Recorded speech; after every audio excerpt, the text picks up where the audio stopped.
আসসালামু আলাইকুম। কি অবস্থা প্রিয় খামারিরা? আজকে আমার গরুগুলোকে কৃমির ডোজ করব। কৃমির ডোজ আইভারমেকটিন এটি চামড়ার নিচে দিতে হয়। আমি বেশ কিছুদিন ধরে যুব উন্নয়ন প্রশিক্ষণ গ্রহণ করছি। সেখানে জানতে পারি গরুগুলোকে বেশ কয়েক রকমের কৃমির ডোজ করতে হয়। কিন্তু আমি আগে জানতাম না। শুধু আমরা ট্যাবলেট খেয়ে রেখে দিতাম। কিন্তু একটি গরুকে বেশ কয়েক রকমের ডোজ করতে হয়। সেই ধারাবাহিকতায় আজকে আইভারমেকটিন ইনজেকশন দিচ্ছি। এটি চামড়ার নিচে দিতে হয়।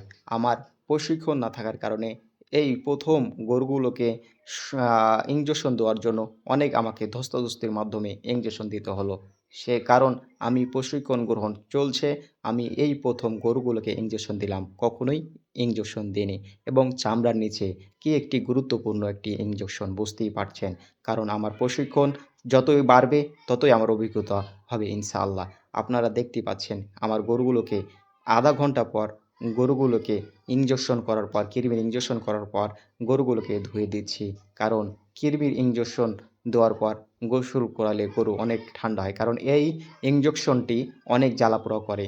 আইভারমেকটিনের ইনজেকশন যে অনেক গরুর জ্বালাপোড়া করে। সেজন্য আপনি অবশ্যই গরুগুলোকে ইনজেকশন করার পর গোসল করিয়ে দিবেন। তারপর আমি খাবার দেব। কারণ এই কৃমির ইনজেকশন অথবা ডোজ করতে হলে অবশ্যই খালি পেটে করতে হবে। সেজন্য আমি গরুগুলোকে কৃমির ডোজ করার পর খাবার দেব।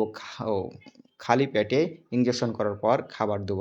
আপনারা যদি আমার চ্যানেলে নতুন হয়ে থাকেন, ফেসবুকে ভিডিওটি দেখে থাকলে অবশ্যই ভিডিওটি ফলো দিবেন এবং ইউটিউব চ্যানেল দেখে থাকলে অবশ্যই ইউটিউব চ্যানেল সাবস্ক্রাইব করবেন।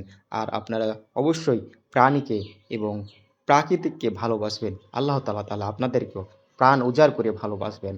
ধন্যবাদ। দেখা হবে অন্য একটি ভিডিওতে। ততক্ষণ ভালো থাকেন, সুস্থ থাকেন।